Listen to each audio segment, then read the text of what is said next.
আমার কথাগুলো থাকে যে আশিক রাসূল ভাইরা মাওলা আলী কাররামাল্লাহু তাআলা ওয়াজহাহুল কারীম তিনি কে?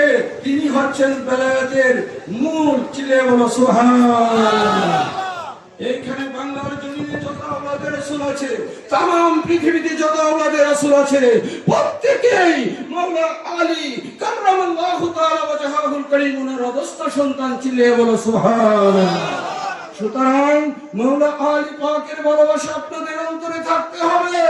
আমার রাসূল বলেছে, আন্নাহু লা ইউহিব্বুনি ইল্লা মুমিন ওয়া লা ইউবগিদুনি ইল্লা মুনাফিক। যার অন্তরে মাওলা আলী আলাইহিস সালামের ভালোবাসা আছে তার ঈমান আছে, যার অন্তরে মাওলা আলীর ভালোবাসা নয় তার ঈমান নাই। কথা কি আমার ক্লিয়ার?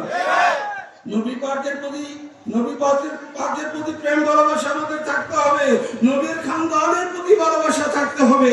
নামাজের মধ্যে যখন আপনি যান, সেখানে দুরূদ শরীফের মধ্যে আপনি বলেন, আল্লাহুম্মা সাল্লি আলা মুহাম্মদ ওয়া আলা আলি মুহাম্মদ। ঠিক কি না ভাইরা? ঠিক কি না ভাইরা? ওয়া আলা আলি মুহাম্মদ দ্বারা কি বোঝানো হয়েছে? ওয়া আলা আলি মুহাম্মদ মানে নবীজির খানদান। এই আশিক রাসূল নবীর খানদানের স্মরণ ব্যতীত আপনার নামাজ হবে না। নবীর খানদানের ভালোবাসা যদি অন্তরে না থাকে, আপনার নামাজ ফৌত হয়ে যাবে। ঠিক কি না ভাইরা? চিল্লে বলেন ঠিক কি না ভাইরা? এই জন্য আমি বলতে চাই যে ঈমান মাওলা আলী কিভাবে?